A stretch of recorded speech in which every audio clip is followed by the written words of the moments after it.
Hello, balik lagi di Ruang Kepo, tempat seru buat kepoin. Bayangkan hewan laut paling ramah di dunia.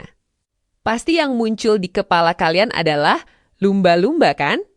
Hewan yang selalu kelihatan senyum, suka menolong pelaut yang tenggelam, pintar, dan jadi bintang utama di berbagai tempat wisata air. Tapi gimana kalau Ruang Kepo kasih tahu kalian? Kalau semua citra imut itu cuma topeng, di balik senyum abadi mereka, alam liar menyimpan rahasia gelap tentang mamalia yang satu ini. Di kalangan para ahli biologi laut, lumba-lumba itu nggak semalaikat yang kita kira. Bahkan, beberapa perilaku mereka bisa dibilang cukup bikin geleng-geleng kepala atau bahkan agak psikopat. Kita mulai dari kehidupan sosial mereka. Lumba-lumba itu hewan yang sangat cerdas dan hidup berkelompok, tapi tahu nggak? Kelompok mereka terutama yang jantan sering bertingkah mirip geng motor di jalanan. Mereka membentuk aliansi atau kelompok kecil yang isinya 2-3 jantan. Untuk apa aliansi ini? Salah satunya untuk melakukan intimidasi. Ketika musim kawin tiba, geng jantan ini sering banget mengisolasi dan mengejar satu lumba-lumba betina secara agresif. Mereka bakal mengepung si betina, membuat suara-suara ancaman, bahkan memukulnya dengan ekor kalau si betina mencoba kabur. Proses ini bisa berlangsung selama berhari-hari bahkan berminggu-minggu. Di dunia manusia, perilaku ini jelas masuk kategori kriminal.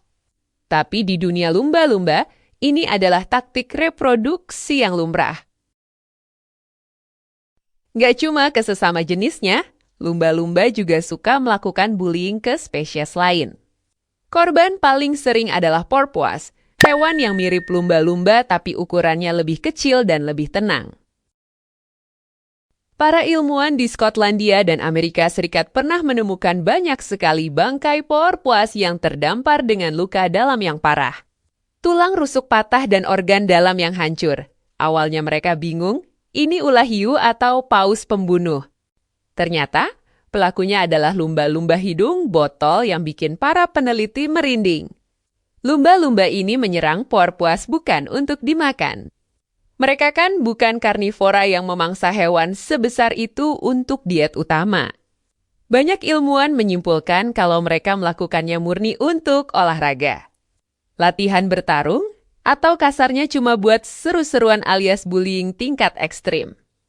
Kalau kalian pikir menyerang spesies lain udah cukup parah, tunggu sampai kalian dengar fakta yang satu ini, infantisida. Ya, lumba-lumba jantan diketahui kadang membunuh bayi lumba-lumba yang baru lahir. Kenapa seekor ayah atau pejantan tega membunuh bayi dari spesiesnya sendiri? Alasannya murni karena insting biologis yang egois. Ketika seekor lumba-lumba betina punya anak yang masih menyusui, dia nggak akan bisa atau mau untuk kawin lagi dalam waktu dekat.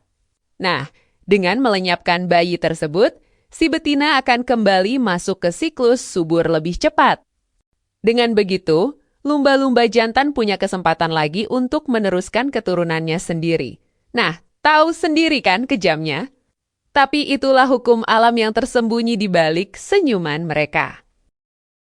Oke, kita rehat sejenak dari yang seram-seram.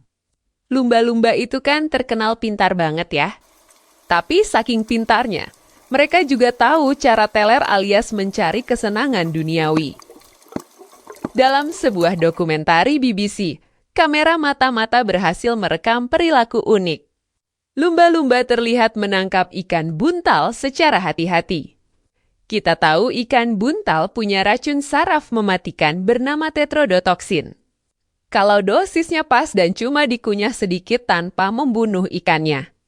Racun itu memberikan efek halusinasi atau bikin rileks buat lumba-lumba.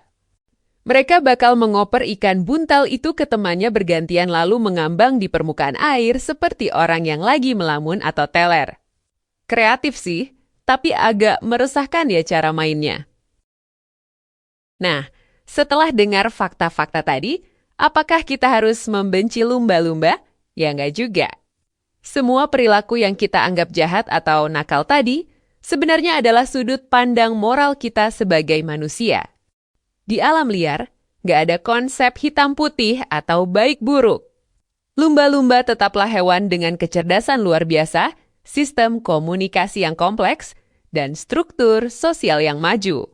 Hanya saja, mereka bukan karakter kartun yang polos tanpa celah. Mereka adalah predator puncak di ekosistemnya lengkap dengan segala sisi liar yang menyertainya. Jadi gimana menurut kalian? Masih melihat lumba-lumba sebagai hewan yang imut atau justru jadi agak merinding sekarang? Tulis pendapat kalian di kolom komentar. Jangan lupa like dan share kalau kalian suka info kayak gini. Sampai ketemu di Ruang Kepo selanjutnya.